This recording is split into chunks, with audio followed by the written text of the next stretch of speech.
If you're looking for ways to spice up your exercise routine while gaining an insane amount of functional strength, this video is for you. I'm gonna show you 20 of the best unconventional kettlebell exercises you have never done before. But before we get started, I want you to join our free 50K giveaway. Get a chance to win lifetime access to our online kettlebell courses valued over $2,000. Link is in the description.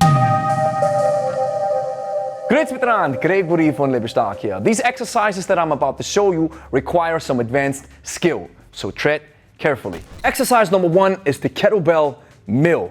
It trains your shoulder girdle muscles and lubricates the joint.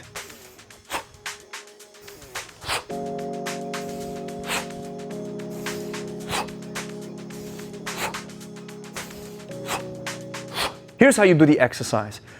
You drop the kettlebell in the frontal plane towards the left side if I have it in my right hand.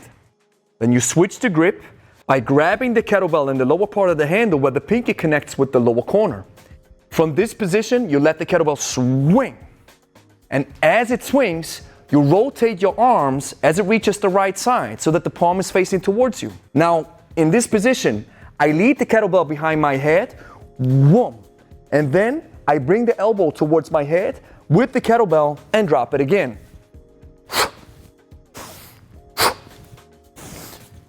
Mills come from club bells. It is the same idea, and you want to use light weights only. Exercise number 2 is a variation of the Turkish Get Up, the Turkish Squat Up. It trains your full body, and it looks like this.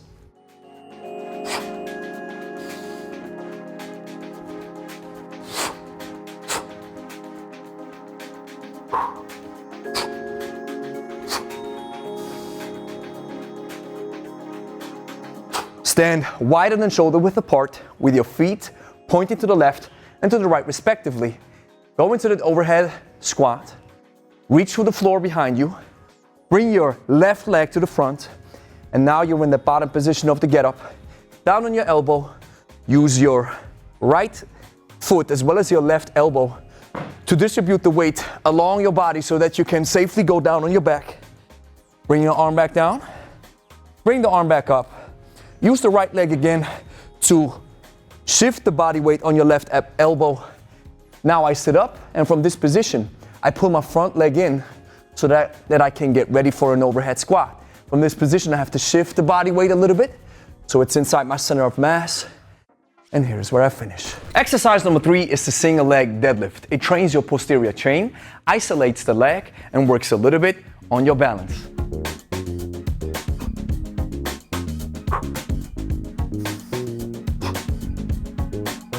Grab the kettlebell in a suitcase deadlift. Now your opposite leg is extending behind you. You bend your right leg to a certain extent and you drop the kettlebell approximately on foot level. Do not rotate your upper body, keep that tension. And as you come up, you want to synchronize your arm with your legs so that you go down in a slow fashion where the arm and the leg work together. Throughout the exercise, you don't have to just keep tension in your abdominals, but throughout your full body. Exercise number 4 is the Good Morning, a powerful exercise that trains your spinal muscles as well as your posterior chain, which is your glutes and your hamstrings.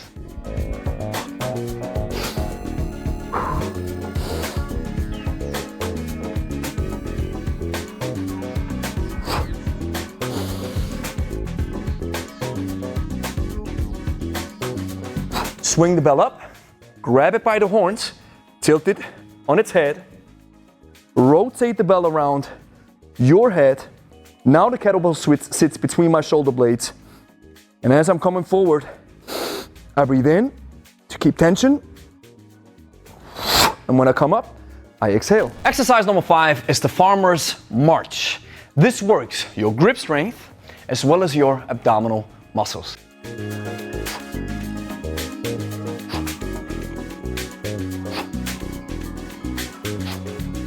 It's a low-tech but yet powerful exercise.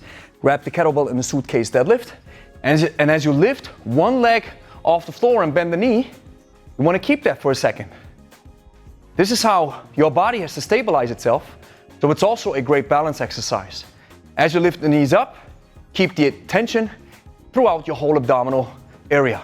Exercise number 6 is the jump squat, a great conditioning exercise that targets your legs but also your cardiovascular system.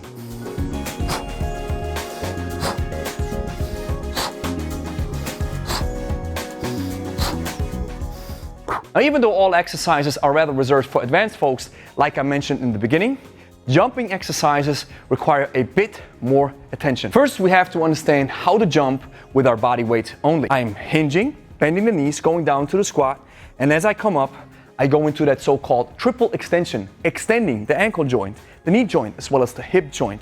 And as I come up, I only jump off the floor probably a couple of inches. I keep my ankle joint fully extended, keep the tension in my calf, and then I drop toes first, heels second. Refer to the good morning exercise a couple of seconds earlier to understand how we can grab the kettlebell and place it between our shoulder blades. The next exercise is the 360 clean that's targeting your obliques.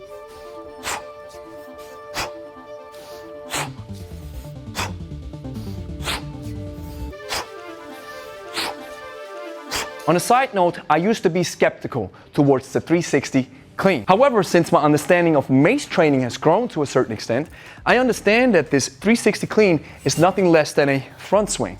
So the idea is the same. I clean the kettlebell up into the rack position, fully inserting my hand inside the window of the kettlebell. From this position, I now drop the kettlebell towards the right side, and I want to do this full circle motion first.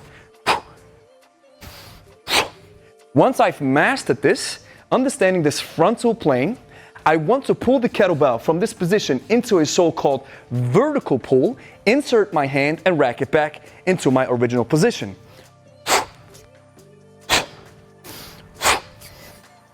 The next exercise is the thruster, a powerful full body blaster that trains your full body all at once.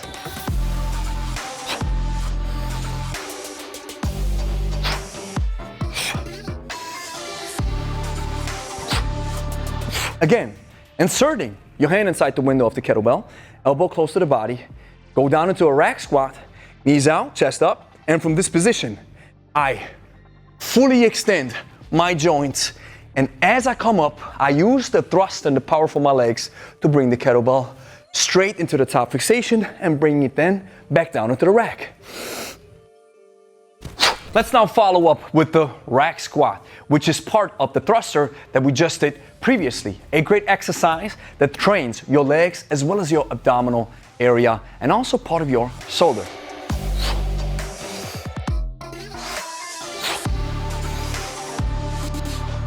Clean the weight up in the proper manner. Stand a little bit wider than shoulder width apart. Your feet are pointing to the left and to the right respectively.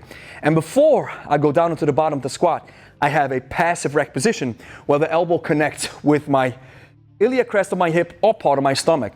Now, as soon as I go down into the bottom of the squat, here's where I have an active rack position. Now my shoulder has to do some work.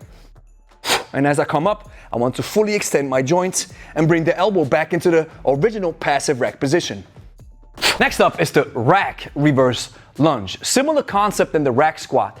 Isolates the leg to a certain extent and of course trains it in that manner. And it's also a little bit more balance that is involved here.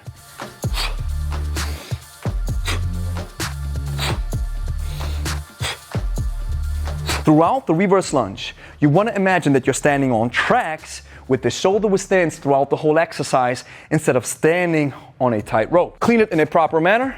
The same thing happens in the rack squat with this switch between the active and the passive rack position. Knee touches the floor, coming back up. Knee touches the floor, coming back up. Make sure that your upper body stays upright throughout the whole exercise. Next up is the stride lunge. The stride lunge is special and I give it a special name.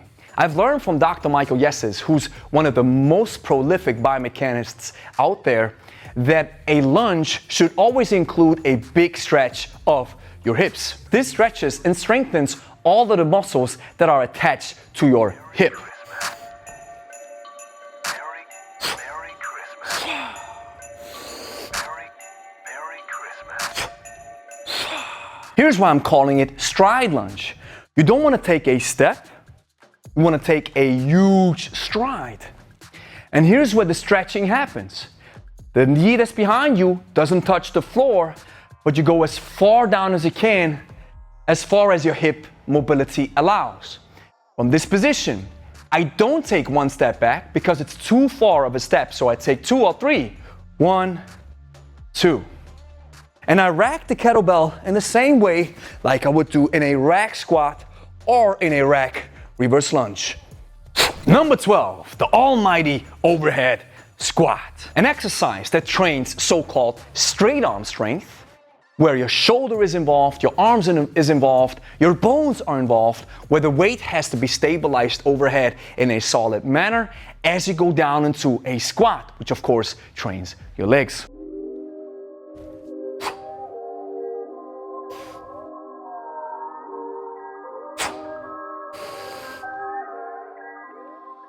The overhead squat requires a lot of overhead as well as hip mobility. And let's focus on the overhead part first. Straight arm strength means that you should be able to fully extend the arm overhead without a bend and without your elbows or arm flaring out to the sides. Straight arm strength also means that you're able to pull your shoulder blades down, screwing your upper arm inside the shoulder blade for more stability and safety as you keep the kettlebell racked overhead. If you feel there's a lot of tension, you have to do some mobility work and at the same time understand that maybe your shoulder is built in a way where a full extension of the arm, where you pull it back a little bit, is not allowed or limited to a certain extent. Now here's the hip mobility part. I have this sumo stance, feet pointing to the left and to the right, and as I'm hinging, unlocking the hips to go down, I'm pushing the knees intentionally outwards to decrease the distance or the length of my legs so I can keep my upper body as upright as possible.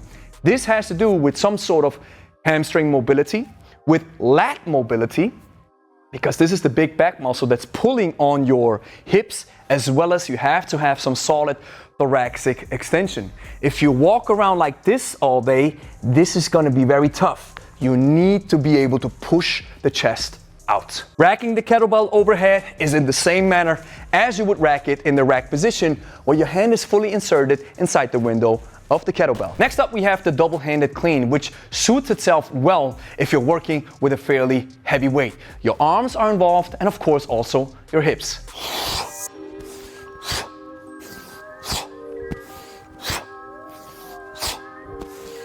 Using both hands, we swing the kettlebell between our legs, making contact with the hips, extending the hips and then pulling both arms up. And as the kettlebell reaches the top position, I can let one arm loose and relax for a second.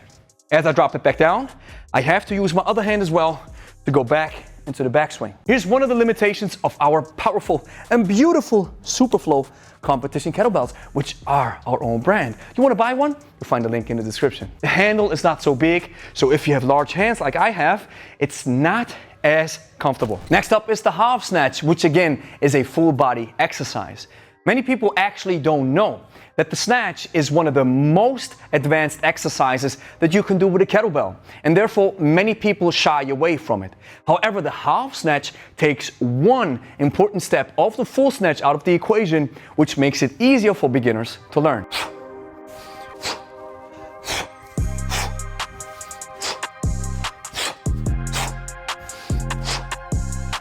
As you might have probably noticed, we take the amortization or drop phase from the full snatch overhead, which is one of the hardest things to learn, out of the equation. Instead, we snatch the weight up, yes, full extension, but then we bring the kettlebell back into the rack position.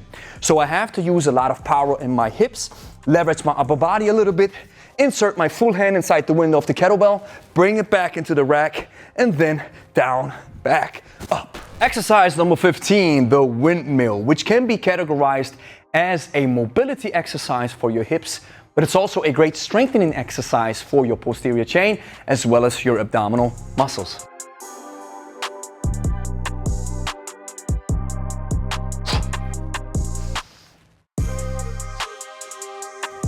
The windmill is a side hinge combined with a T-spine rotation.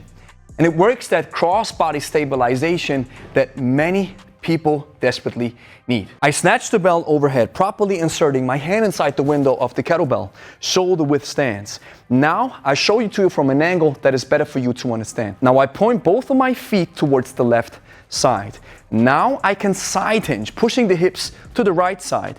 I look at the kettlebell, and now my T-spine rotates towards the front. My left arm goes down, connects with my left leg. I go as far down as my hips allow, and from this position, I come back up.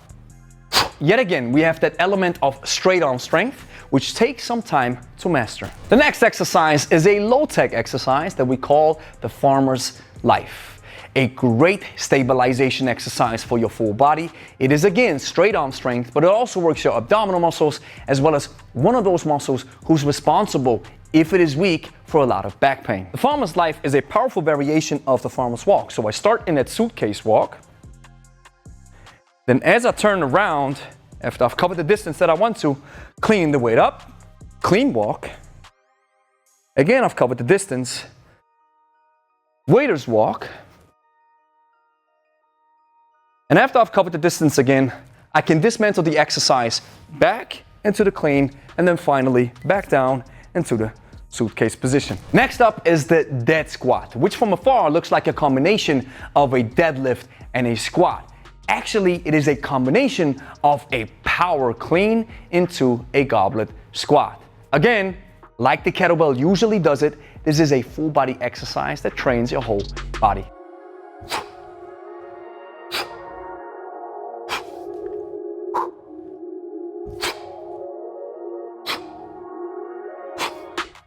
The kettlebell is approximately alongside the middle of my foot between my legs.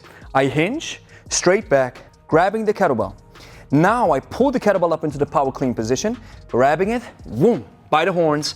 Now I squat down, connecting the elbow with my knees and coming back up. Here comes the Ballistic Row, a beast of an exercise that trains your lower back muscles as well as your back and your biceps in general.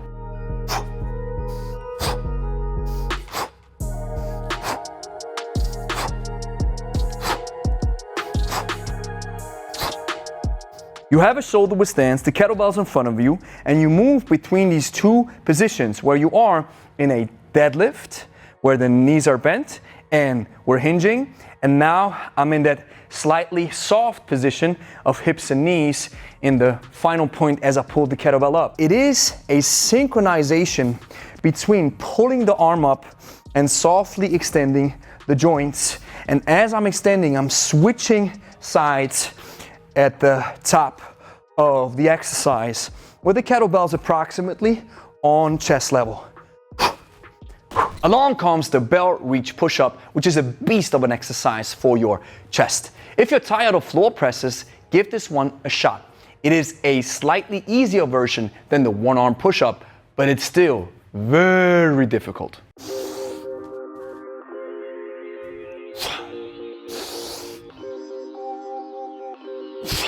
It might be obvious, but before you do this exercise, you want to have a solid understanding of a regular push-up. I bring my hands into that shoulder width stance.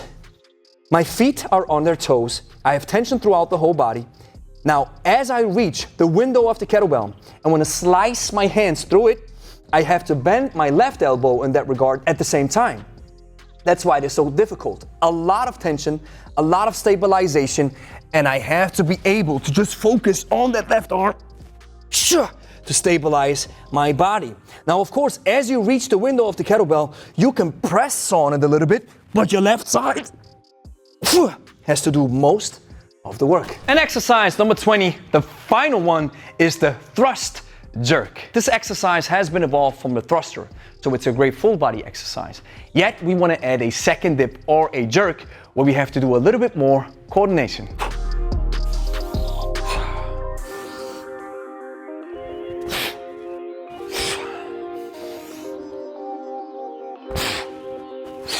As I go up from the bottom position, triple extending hip, knee, and ankle joint, kettlebell is flying.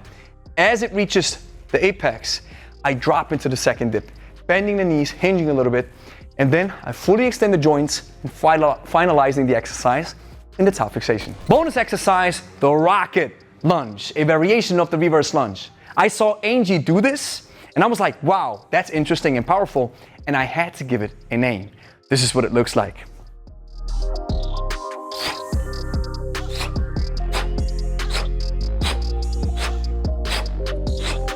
So essentially, it's just a fast reverse lunge that requires even more coordination and balance. And rocket lunge, that sounds awesome, doesn't it? So here's the next thing that you have to do. Like the video, consider subscribing, share with a friend, and then go watch this video. I told you, these exercises are for advanced folks. But maybe this is your first time with us. Maybe you're just getting started with kettlebells. Then this video is perfect for you. It's a beginner's tutorial with a workout. So go watch it right now.